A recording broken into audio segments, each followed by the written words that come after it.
Warahmatullahi wabarakatuh. Alhamdulillah wassalatu wassalamu ala Rasulillah. Segala puji dan puja kehadirat Allah Subhanahu wa taala, juga salawat dan taslim kepada Nabi besar Muhammad sallallahu alaihi wa ala alihi wa sahbihi wasallam. Baik teman-teman sekalian, saya akan membacakan dulu apa yang ditulis sebagai dalil oleh penulis di sini. Bagi teman-teman yang pegang bukunya di halaman 12, dari Hudzaifah radhiyallahu anhu diriwayatkan bahwa Rasulullah sallallahu alaihi wasallam bersabda, "Kana rajul mimman kana qablakum yusi'u adh-dhanna bi'amalihi, faqala li ahlihi, idza ana mittu fakhuduni wa dharuni fil bahri yawmin 'asif."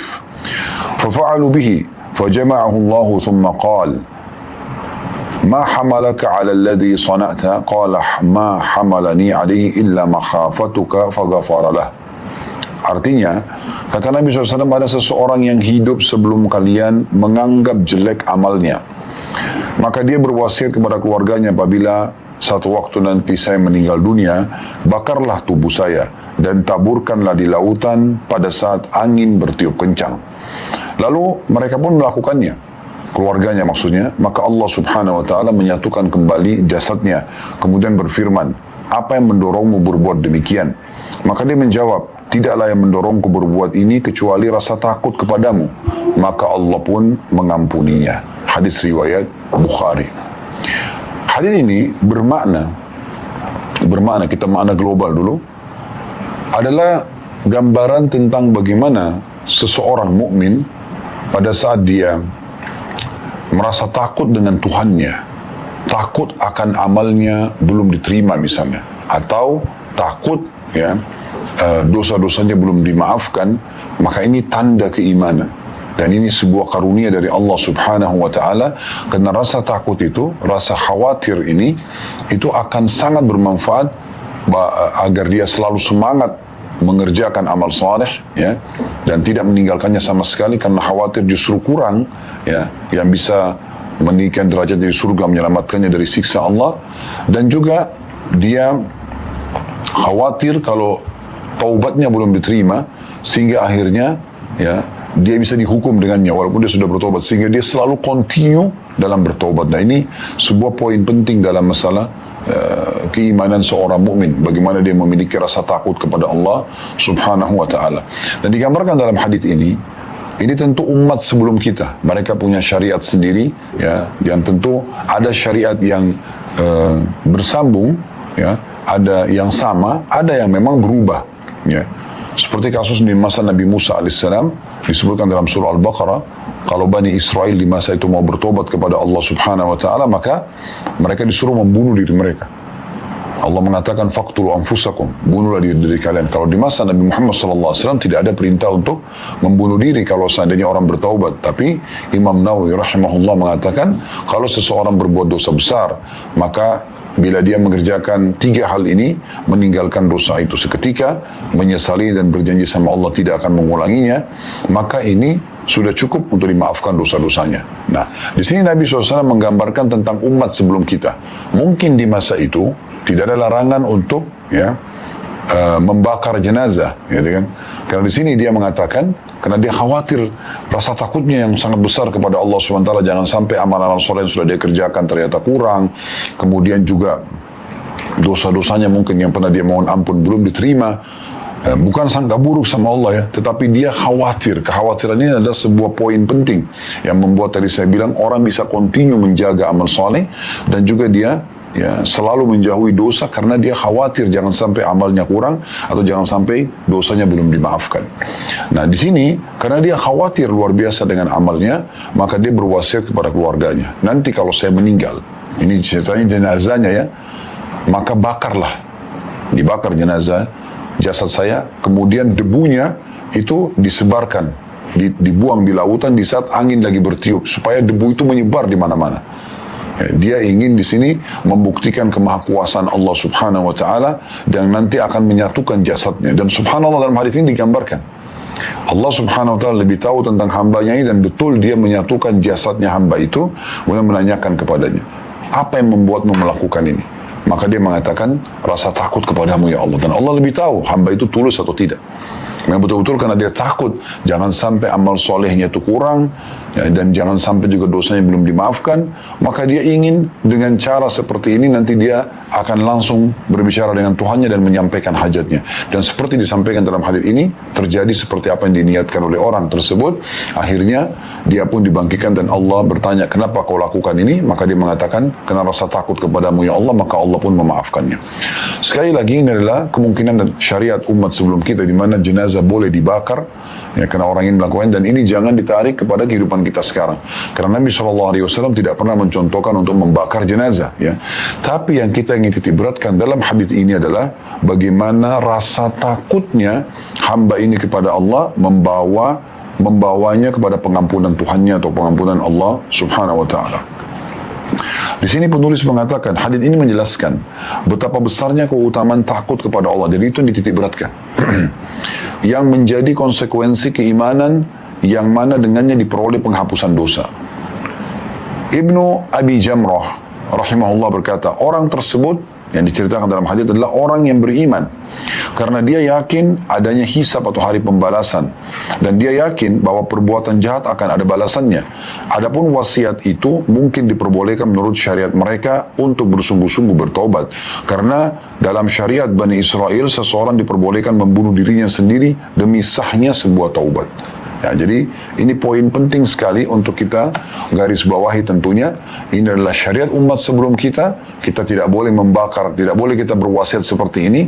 Tapi yang selanjutnya diberatkan adalah tentang masalah apa yang menjadi judul bahasan kita di amal keempat dari 35 amal pelebur dosa ini, takut kepada Allah Subhanahu wa Ta'ala.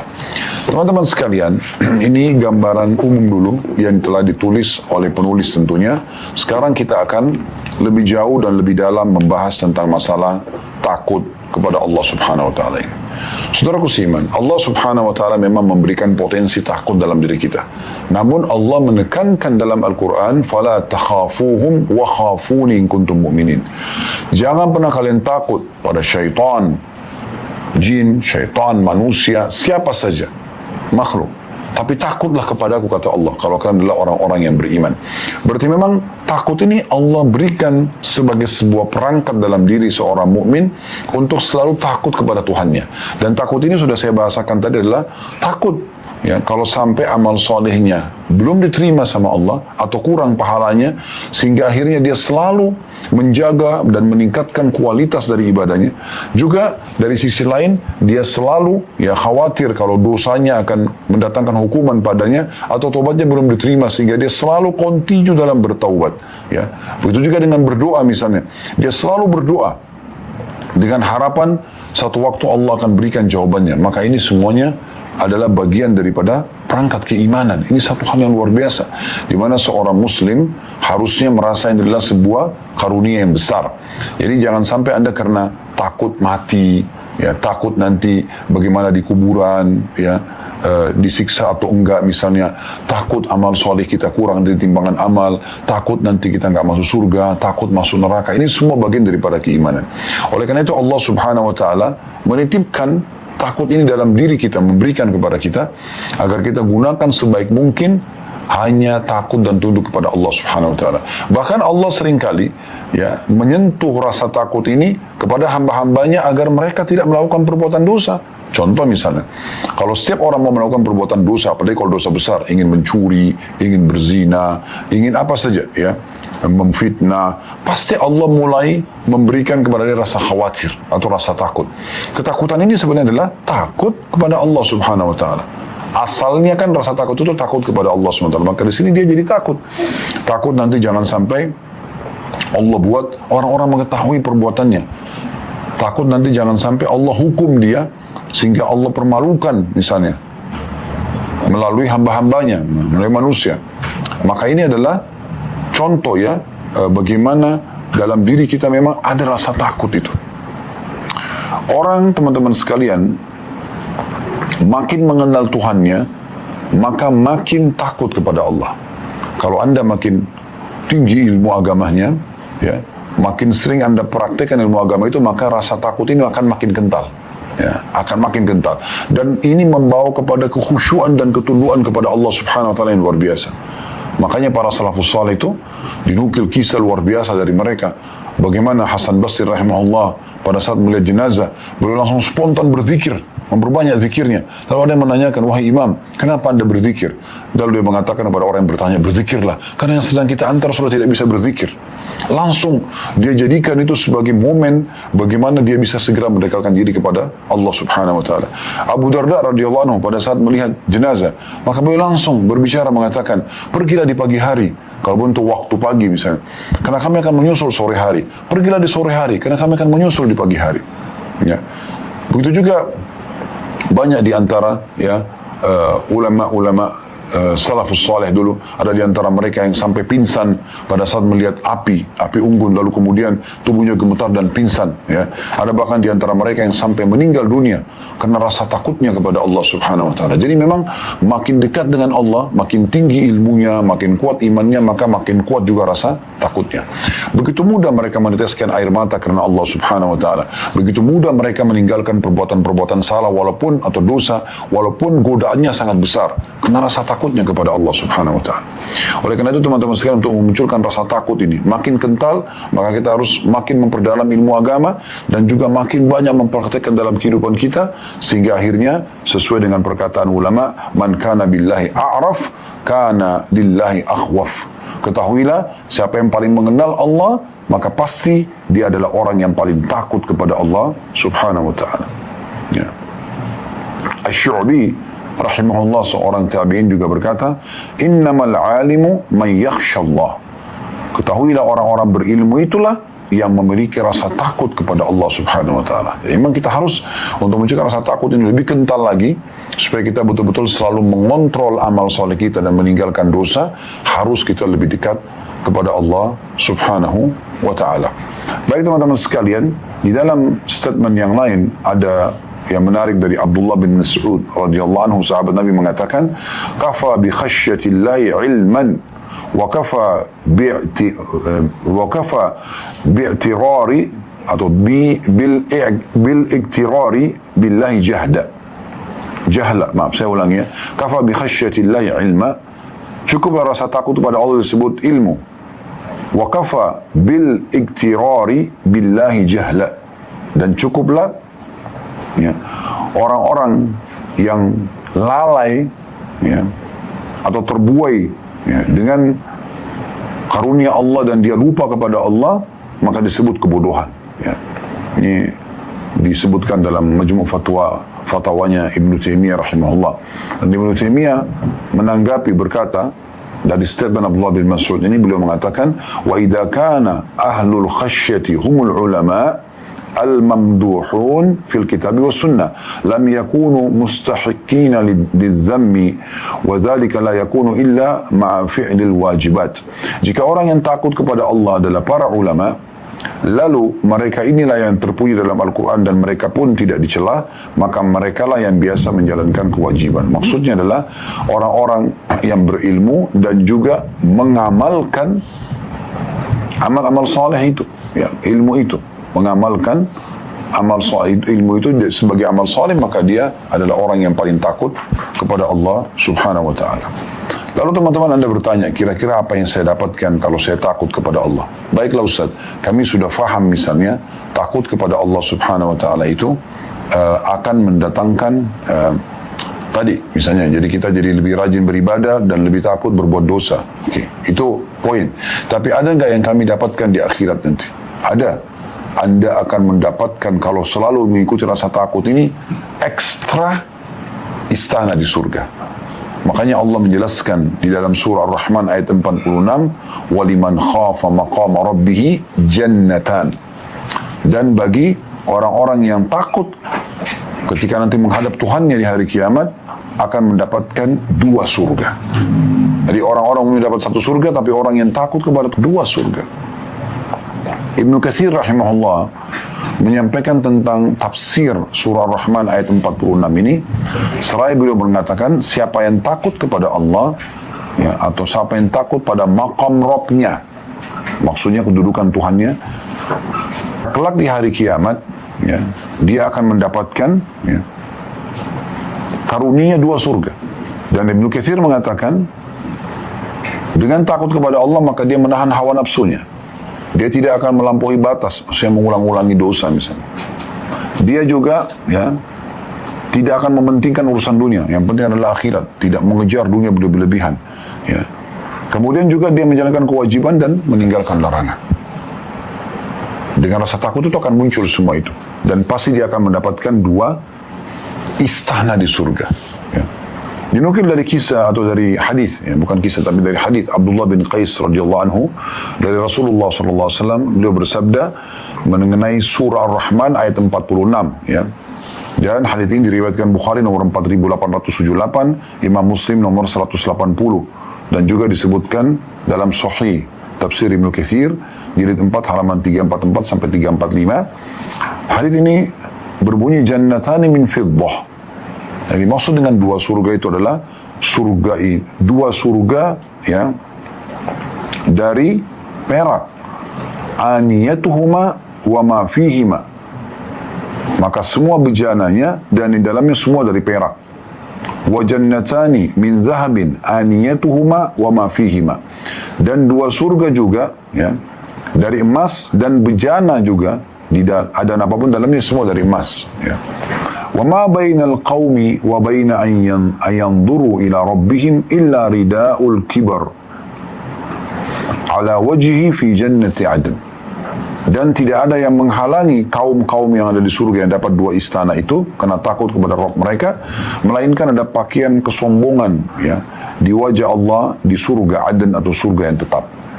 Nah, di sini kita bisa lihat bagaimana Allah Subhanahu wa taala memberikan 2 istana di surga bagi orang-orang yang takut kepada Tuhannya. Oleh karena itu teman-teman sekalian, takut ini juga bisa dipupuk ya. Tadi sebenarnya tahapannya untuk mencapai tingkat tertinggi dari takut kepada Allah sehingga kita selalu rajin mengerjakan amal soleh dan continue menjaganya istiqamah, dan juga kita rajin meninggalkan dosa dan berhati-hati agar tidak terjerumus. Nah, itu harus punya ilmu, kemudian diamalkan ilmu tersebut ya.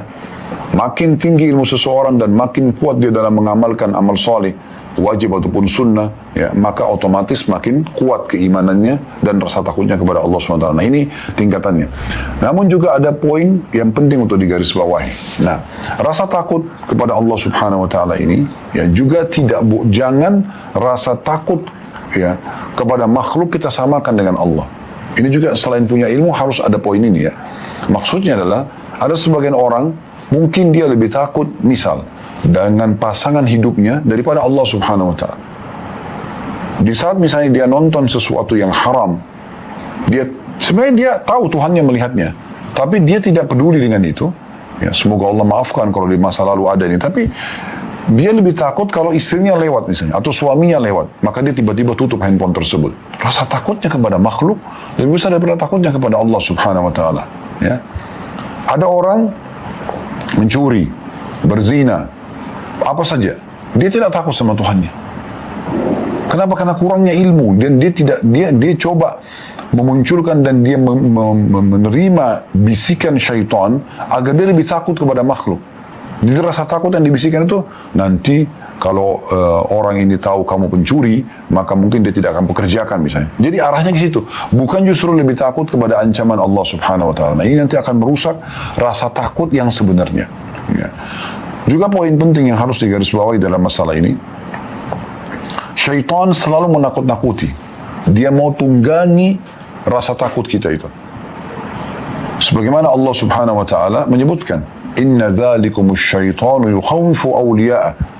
Jadi kalau orang mau jihad, orang mau sedekah, orang mau apa saja melakukan perbuatan yang butuh keberanian, ya, misalnya dia sedekah keberanian untuk melawan, mungkin dia pas-pas tapi dia keluarkan sedekah itu, atau jihad berperang jalan Allah, atau bangun sholat malam sementara mungkin dia masih mengantuk, misal contoh, ya, maka semua itu pada saat dia melawannya dan dia berusaha untuk ya bangun karena Allah Subhanahu Wa Taala, dia kerjakan karena Allah Subhanahu Wa Taala, maka akan aman. Tapi syaitan menakut-nakutinya. Nanti kalau kamu jihad, istrimu akan nikah sama siapa, gitu kan? Misal, bagaimana kalau anggota tubuhmu cacat? Bagaimana kalau kau ditawan oleh musuh? Yang ditakut-takuti itu semua. Sampai kata Nabi SAW, kalau orang mau berjihad, ya, kemudian dia ditakut-takuti oleh syaitan, tapi dia tetap melaksanakannya, tetap dia pergi sampai dia mati syahid, maka baginya surga. Kan gitu. Begitu juga orang kalau mau sedekah, ditakut-takuti. Nanti kamu mau makan apa? Kamu lebih perlu. Nanti ada gini dan gitu. Sehingga dia tidak bersedekah. Juga dengan sholat malam, tidurlah. Lebih baik tidur. Mungkin butuh istirahat, butuh ini dan segala macam. Padahal sebenarnya hak Allah SWT ada di sana. Pastikan teman-teman sekalian, kalau kita dahulukan hak Allah Subhanahu wa ta'ala, urusan kita semua akan mudah. Karena semua perkara kita ini urusan kita, kalau baik maka karena baik hubungan kita sama Allah. Kalau rusak maka karena rusak hubungan kita sama Allah Subhanahu wa ta'ala. Coba teman-teman sekalian, walaupun ada hal yang sangat penting, misalnya meeting menghasilkan miliaran rupiah, atau pertemuan penting dengan orang lain, yang akan Anda lakukan misalnya selepas sholat wajib. Kadang-kadang ada orang, dia tidak khusyuk dalam sholatnya, karena selalu mikirkan masalah yang urusan sama makhluk tersebut. Pastikan teman-teman sekarang, kalau dia lalaikan sholatnya, kemudian dia mendahulukan, ya, dalam sholat pun dia selalu berpikir tentang masalah urusan dunianya itu, maka itu tidak akan sukses. Tapi coba, ya, Anda lebih konsentrasi dalam sholat, bahkan memohon kepada Allah Subhanahu wa ta'ala agar Allah mudahkan urusan setelah itu. Lihat bagaimana mudahnya dan keberkahan yang Allah datangkan dari usaha yang akan kita lakukan setelah itu. Walaupun kita cuma salat sunnah, coba konsentrasi kita, sujud, mohon kepada Allah SWT dimudahkan, Allah akan mudahkan semua urusan. Ya. Berulang kali kami coba praktikin ini, teori ini luar biasa. Gitu. Jadi walaupun kita ada hal yang mendesak, yang penting sekali, tapi pada saat sedang beribadah kepada Allah, konsentrasi, zikir habis sholatnya kita jaga kehusyuannya. Kalau lagi baca Al-Quran, baca dengan tenang. Kemudian setelah itu baru kita berikan hak makhluk. Subhanallah, keberkahan yang luar biasa Allah berikan. Tapi di saat orang itu buru-buru sholat, karena kenapa? Oh, lagi janjian sama orang. Maka dia lalaikan hak Tuhannya di sini, karena kurangnya rasa takutnya kepada Allah. Maka pastikan juga permasalahan di sana tidak akan selesai dan sukses. Maka ini poin penting yang harus kita garis bawahi. Syekh As-Sa'di rahimahullah mengatakan konsekuensi dari orang yang takut pada Allah adalah meninggalkan larangan dan melaksanakan perintah. Hasilnya kalau Anda takut kepada Allah nanti adalah Anda akan pasti selalu mengerjakan ketaatan dan meninggalkan larangan, dan itu sebuah karunia yang luar biasa gitu, ya. Itulah orang yang akan mendapatkan 2 surga yang dijanjikan dalam surah Ar-Rahman tadi ayat 46, ya. 2 surga itu terdapat bejana, perhiasan, bangunan, dan isi lainnya yang terbuat dari emas. Salah satu dari 2 surga itu diperuntukkan karena meninggalkan yang diharamkan, dan surga lainnya diperuntukkan karena ketaatan yang diperintahkan. Tafsir As-Sa'di halaman 880. Jadi surah Ar-Rahman ayat 46, waliman khafa maqama rabbi jannatan, dan orang yang takut pada Tuhan akan mendapatkan 2 istana. Nabi SAW tadi sudah sebutkan hadis yang kami bacakan. Ada istana yang Allah berikan dari emas, dari perak, dan semua dalamnya, semua perabotnya dari perak, dan ada juga istana emas, semuanya perabotnya dan apapun dalamnya dari emas. Maka ini akan diberikan oleh Allah Subhanahu wa ta'ala kepada orang yang takut kepadanya. Lalu Syekh Sa'di rahimahullah menanggapi hadis ini sambil mengatakan bahwasanya 2 surga yang dijanjikan, 1 surga itu karena rasa takutnya sehingga membuat dia termotivasi selalu mengerjakan ketaatan, ini dapat istana sendiri. Dan 1 istana lagi diberikan karena rasa takut yang muncul membuat dia khawatir dan tidak mau melakukan perbuatan dosa. Nah, ini juga punya dapat istana. Dari sini juga kita ambil pelajaran penting teman-teman sekalian. Ternyata Allah Subhanahu wa ta'ala itu luar biasa, luas rahmatnya.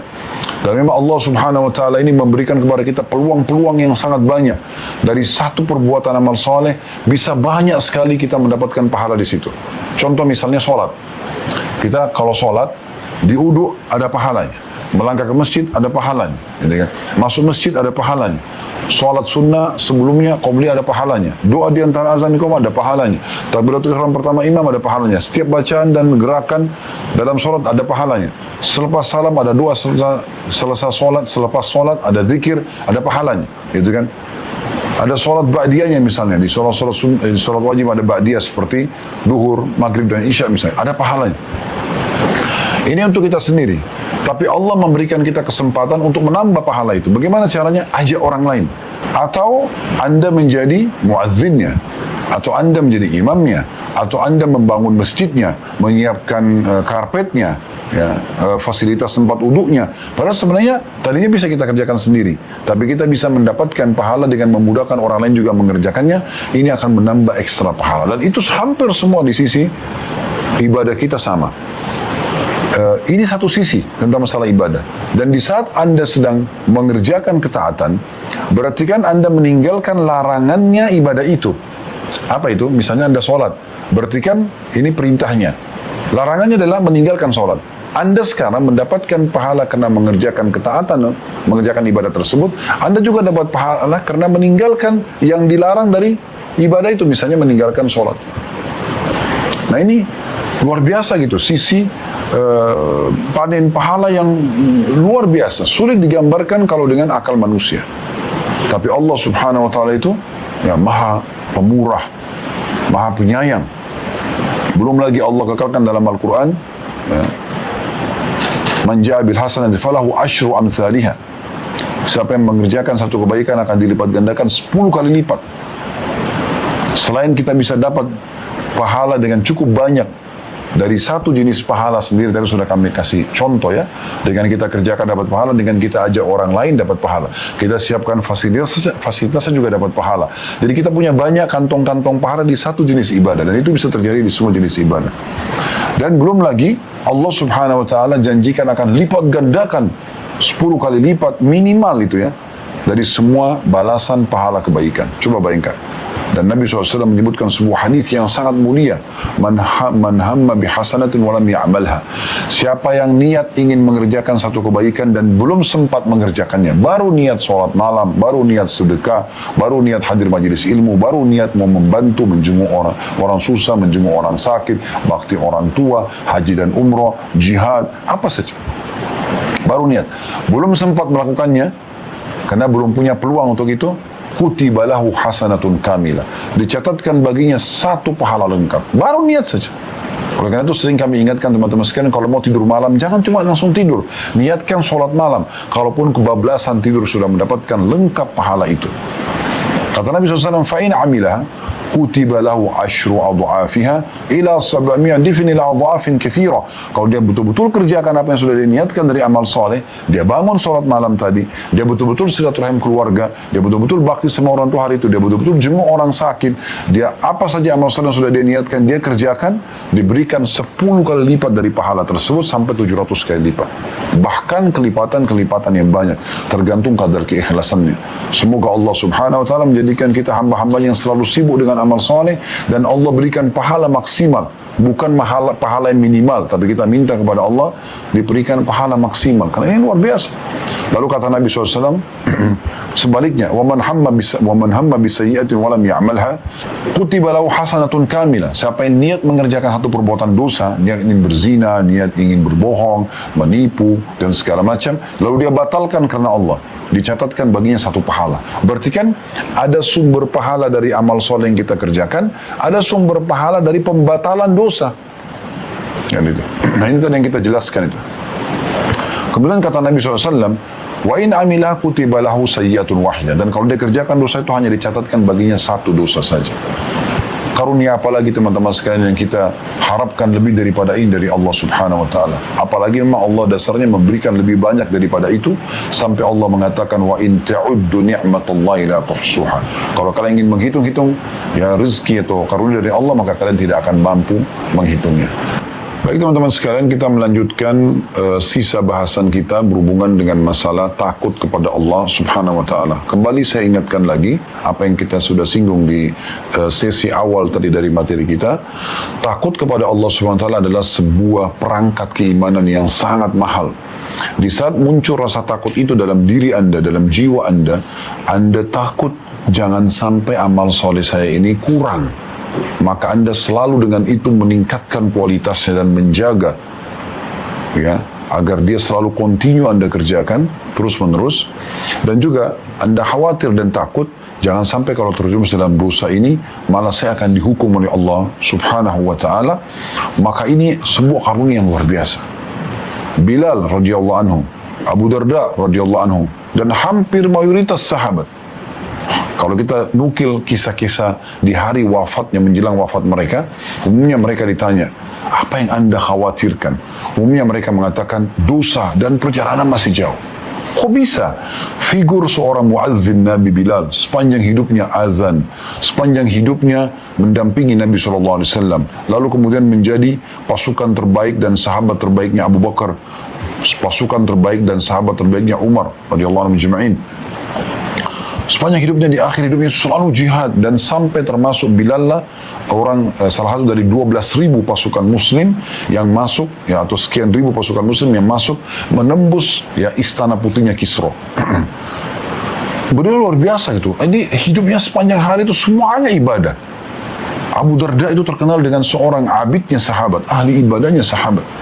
Bagaimana beliau selalu mengisi hidupnya, saking sukanya sama ibadah, sampai pernah beliau setiap hari puasa dan setiap malam tidak pernah tidur, selalu sholat malam. Dan Nabi SAW tegur untuk memperbaiki, untuk meringankan itu, agar memberikan jasadnya manfaat dan segala macam. Jadi selalu sibuk. Apa yang membuat mereka sibuk seperti ini? Karena rasa takutnya kepada Allah SWT. Karena dia takut kepada Allah, akhirnya mereka jadi tidak mau lalai. Jangan sampai nanti kurang nih. Sebaliknya orang kalau tidak ada rasa takut ini dalam dirinya, tidak ada kekhawatiran, maka kita akan temukan orang ini selalu lalai. Ya sudahlah, sholat tidak masalah, ibadah nggak ada masalah, khusyuk atau nggak khusyuk nggak penting, gitu kan? Yang penting sudah dikerjakan. Kayak tadi Jumatan, yang penting hadir, kan? Meramaikan misalnya, atau sebagai pengguguran terhadap satu kewajiban. Ini sayang sekali. Sayang sekali. Tapi kalau orang yang sudah memiliki ilmunya seperti yang kita pelajari pada siang ini, semoga Allah SWT berkahi ilmu ini, adalah orang yang memang menunggangi potensi takut dalam dirinya justru untuk mengerjakan ibadah dan meninggalkan larangan karena takutnya kepada Allah Subhanahu wa taala. Ini poin penting. Kita bisa lihat bagaimana Allah Subhanahu wa taala berfirman juga dalam surah Al-A'la ayat 9 sampai ayat 12, ya. Yang bunyinya, "Fadzakir inna fa'ati dzikra." Berikanlah peringatan, karena peringatan itu akan bermanfaat. Sayadzakkaru man yakhsha. Dan manfaat itu akan didapatkan bagi orang yang takut kepada Allah. Jadi manfaat dari keimanan, manfaat dari ketaatan, sehingga melahirkan kebahagiaan, rezeki yang melimpah, ya, pemenuhan kebutuhan, solusi dari permasalahan di dunia dan juga puncaknya di surga di akhirat sana, itu akan diberikan justru kepada orang yang takut kepada Allah. Wa yatajannabuhal ashqa, dan justru orang-orang celaka yang selalu menjauhkan diri dari, ya, peringatan-peringatan Allah Subhanahu wa taala, melalaikan dan menganggap tidak penting untuk takut kepada Allah. Alladzi yaslan naral kubra, dan mereka itulah orang-orang yang pasti akan memasuki neraka yang besar atau api yang besar, maksudnya adalah neraka, ya. Tsumma la yamutu fiha wa la yahya, dan di dalamnya dia tidak hidup juga tidak mati, disiksa terus, ya. Qad aflaha man tazakka. Oleh karena itu beruntunglah orang-orang yang justru dia, maaf ini sampai ayat 14, ya. Maka beruntunglah orang-orang yang justru, ya, mensucikan dirinya, dia berusaha kembali kepada ayat, ya, 10 tadi, yaitu orang-orang yang takut kepada Allah Subhanahu wa taala. Ibnu Taimiyah rahimahullah memberikan pendapat, tentu banyak pendapat beliau tentang masalah takut kepada Allah SWT, tapi diantaranya adalah beliau mengatakan rasa takut pada Allah membuat seseorang itu takut memang kepada Allah yang sebenarnya. Kalau takut yang sebenarnya pasti akan takutnya kepada Allah Subhanahu wa taala. Mau orang lihat, orang tidak lihat, ya. Mau ada konsekuensi lanjutan hubungan sama manusia atau putus hubungan dengan manusia, ya. Hilangnya fasilitas dunia, ya, atau bertambahnya fasilitas dunia itu tidak akan pengaruh bagi dia. Bagi dia adalah yang terpenting bagaimana Allah Subhanahu wa taala ridha. Ini penting sekali. Berapa banyak orang yang tadinya mau mengerjakan perbuatan dosa, dia batalkan karena dia takut kepada Allah SWT. Ingat, bukan hanya takut pada manusia. Manusia tidak ada manfaatnya bagi Anda. Manusia tidak ada manfaat pahala yang Anda dapatkan balasan dari Allah SWT. Tapi takut karena Allah SWT. Anda punya peluang berzina, Anda batalkan karena takut kepada Allah SWT. Anda peluang mencuri, Anda batalkan karena Anda takut kepada Allah SWT. Manipulasi data, Anda batalkan karena takut kepada Allah SWT. Anda ingin berbuat zalim, pada siapapun, pada pasangan hidup, pada anak-anak, kepada orang di sekitar kita, ya, juga akan dibatalkan karena takut kepada Allah SWT. Karena potensi untuk meninggalkan perbuatan dosa pasti akan ada. Penawaran-penawaran dari syaitan akan ada. Tapi bagaimana kita mengedepankan rasa takut kita kepada Allah sehingga kita tinggalkan itu. Begitu juga rasa takut ini akan mendatangkan semangat yang luar biasa untuk selalu ibadah kepada Allah Subhanahu wa Ta'ala. Nah, ini poin luar biasa. Saya ulangi kata Ibnu Taimiyah rahimahullah, rasa takut pada Allah membuat seseorang takut padanya, yang takut yang sebenarnya, takut yang sebenarnya. Rasa takut ini membuat dia semakin mengenali Allah. Ilmu ini membuatnya semakin, ya, khawatir, ya, kepada siksa Allah. Sehingga dia semangat ibadah, dia takut berbuat dosa. Lalu rasa khawatir terjerumus dalam dosa atau disiksa oleh Allah ini akan mengantar dia pada ketaatan yang maksimal. Jadi orang yang takut pada Allah pasti akan selalu menjalankan perintah Allah dan menjauhi larangannya. Ini yang dimaksud, ya, dengan takut kepada Allah yang sebenarnya. Nah, ini poin luar biasa, ya. Jadi teman-teman sekalian jaga ini. Ada seringkali beberapa jemaah yang bertanya pada kami dalam majelis sambil mengatakan, Ustaz, saya kok takut mati ya? Ya. Kadang-kadang saya itu kalau ingat mati, saya jadi khawatir. Jangan sampai nanti amal saya masih sedikit. Jangan sampai nanti dosa-dosa saya belum dimaafkan. Subhanallah, justru ini yang sedang kita bahas. Kekhawatiran seperti ini sangat luar biasa gitu. Ya. Berapa banyak orang karena khawatir dan takut kepada Allah, maka dia tidak pernah tinggalkan sholat berjamaah di masjid. Sa'id bin Musayyib rahimahullah, dinukil kisah beliau, tidak pernah meninggalkan sholat berjamaah di masjid, bahkan tidak pernah ketinggalan takbiratul ihram pertama imam itu 40 tahun. Orang Nabi SAW mengatakan apa? Siapa yang tidak ketinggalan takbiratul ihram imam, ya, takbiratul ihram imam 40 hari saja, maka dipastikan dia akan selamat dari kemunafikan dan selamat dari neraka dan kemunafikan. Ini 40 tahun. Sampai murid-muridnya mengatakan, kami tidak pernah melihat Sa'id bin Musayyib rahimahullah selama 40 tahun kecuali antara rumahnya dengan masjid. Beliau juga mengatakan tentang dirinya, saya selama 40 tahun tidak pernah melihat kecuali pundaknya imam. Di saf pertama di belakang imam langsung, di belakang imam langsung. Apa yang mendorong orang bisa komitmen selama 40 tahun menjaga itu? Tidak ada kecuali rasa takut kepada Allah SWT. Takut amalnya kurang, takut nanti kalau dia tidak sibukkan diri dengan amal soleh maka akan sibuk dengan dosa. Dan takut kalau buat dosa dihukum, maka dia sibuk terus dengan amal soleh sampai ajal menjemput mereka. Begitu luar biasanya. Dan ini yang dinukil dari para salafus soleh, mereka sibuk selalu dengan apa yang baru saja kita jelaskan ini. Jadi ini bahasan yang penting sekali untuk kita fahami baik-baik, dan sesuai dengan judul buku kita ini akan menjadi pelebur terhadap dosa-dosa, karena orang yang takut kepada Tuhannya akan diberikan balasan surga tadi, yang berarti tentu masuk surga kalau dosanya dibersihkan atau dosanya sudah tidak ada. Nah, ini poin yang luar biasa, dan kita juga sudah tahu bagaimana Nabi SAW menyebutkan salah satu dari 7 golongan, ya, yang akan dinaungi oleh Allah Subhanahu wa Ta'ala pada hari kiamat. Salah satunya adalah orang yang menangis karena Allah Subhanahu wa Ta'ala. Ini adalah sebuah, ya, tanda-tanda rasa takut kepada Allah. Jadi dia merasa menangis karena Allah Subhanahu wa Ta'ala, ya, di antara 7 golongan tersebut. Dan sebagian ulama mengatakan puncak rasa takut seorang hamba sama Tuhannya adalah di saat dia mudah sekali lunak hatinya, ya, sehingga dia takut sekali sama Allah, hatinya bergetar sampai juga membuat, ya, air matanya selalu menetes. Tapi ini karena Allah Subhanahu wa Ta'ala. Makanya Allah sebutkan di dalam surah Al-Anfal surah nomor 8 ayat 2, gabungan antara kedua ini, hatinya bergetar dan akhirnya air matanya menetes. Ya, surah Al-Anfal ayat 2. Bunyinya, innamal mu'minuna alladhina idza dzukirallahu wajilat qulubuhum wa idza tuliyat 'alaihim ayatu zadatuhum imanan wa 'ala rabbihim yatawakkalun.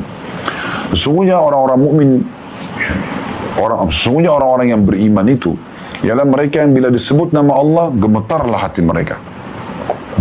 Dan apabila dibacakan ayat-ayatnya bertambahlah iman mereka, dan hanya kepada Tuhan mereka lah mereka bertawakal.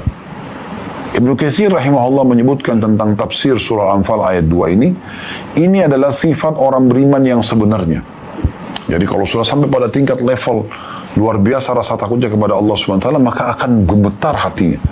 Jadi kalau Anda dengar ayat Al-Quran, melihat fenomena alam, banjir, gempa, atau ada jenazah depan mata Anda, orang tabrakan meninggal depan mata Anda tidak tersentuh sama sekali. Ini berarti ada hal yang ada masalah di sini, ya, dengan keimanan Anda. Tapi di saat Anda melihat fenomena seperti ini dan Anda tiba-tiba jadi takut kepada Allah, gemetar hati kita, ketakutan. Jangan sampai kita langsung membayangkan bagaimana kalau kita yang menjadi jenazah tersebut, ya. Maka ini adalah tanda keimanan, ini puncaknya. Maka hati bisa gemetar dan air mata bisa menetes, ya. Ibnu Katsir rahimahullah mengatakan ini adalah sifat orang beriman yang sebenarnya, yaitu ketika mengingat Allah hatinya menjadi takut atau gemetar sehingga dia mengerjakan perintahnya dan meninggalkan larangan-larangannya.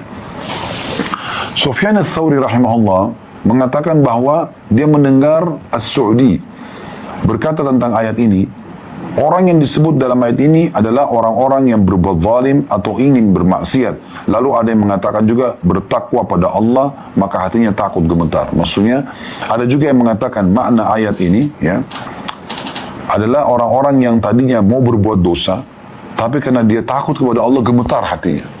Bisa juga makna itu.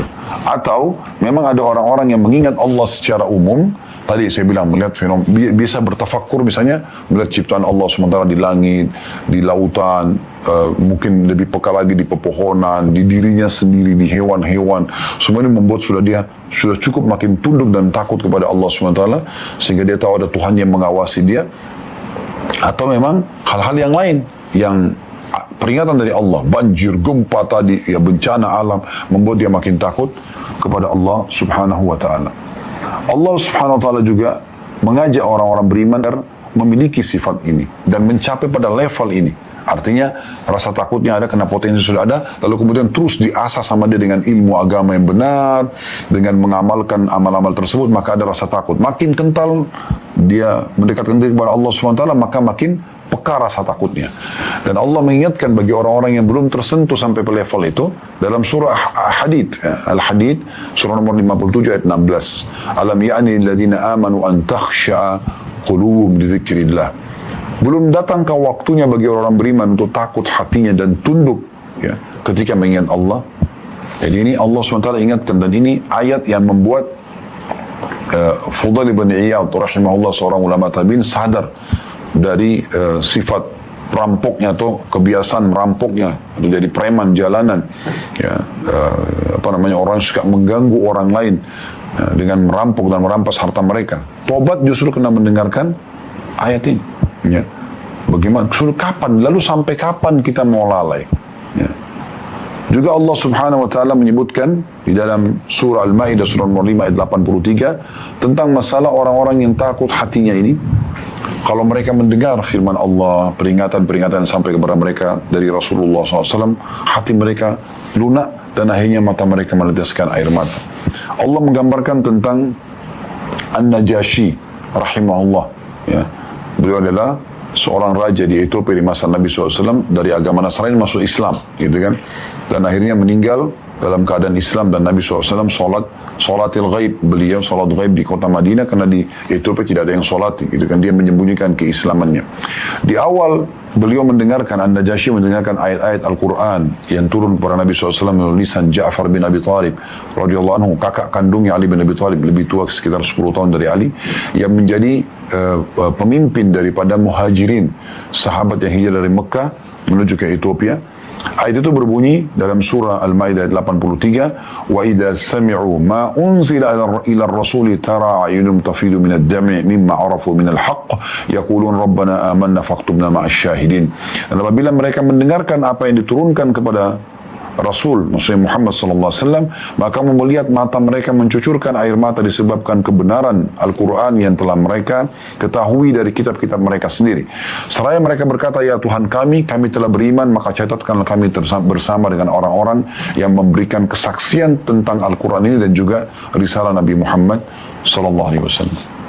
Sebagai penutup teman-teman sekalian, renungilah sabda Nabi SAW, penutup menjelaskan, menguatkan apa yang kami sampaikan tadi. Makin takut Anda kepada Allah, maka makin mudah hati ini dan makin mudah meneteskan air mata. Kata Nabi SAW, ainani la tamassuhuman nar, Dua mata yang tidak akan pernah disentuh oleh api neraka. Ainun bakat min khasyatillah. Yang pertama adalah mata yang meneteskan air mata karena takut kepada Allah. Dan tidak mungkin kita meneteskan mata takut kepada Allah kecuali memang ya kita punya rasa takut itu sendiri. Ya. Yang akhirnya kita karena menikmatinya ibadah, nikmatnya ibadah itu sholat sekarang kita sampai meneteskan air mata dan kita bersyukur sama Allah diberikan kesempatan itu. Atau kita bisa saja meneteskan air mata karena takut atas dosa yang pernah kita lakukan lalu kemudian taubat dan belum diterima oleh Allah Subhanahu wa taala. Yang kedua, wa'inun batat tahrusu fi sabilillah. Mata yang begadang justru karena berjaga di jalan Allah Subhanahu wa taala atau di perbatasan antara pasukan muslim sama pasukan kafir. Allahu a'lam. Kalau ada benar dari Allah, kalau ada salah dari saya mohon dimaafkan. Subhanakallahumma bihamdika asyhadu an la ilaha illa anta astaghfiruka wa atubu ilaik. Wassalamualaikum warahmatullahi wabarakatuh.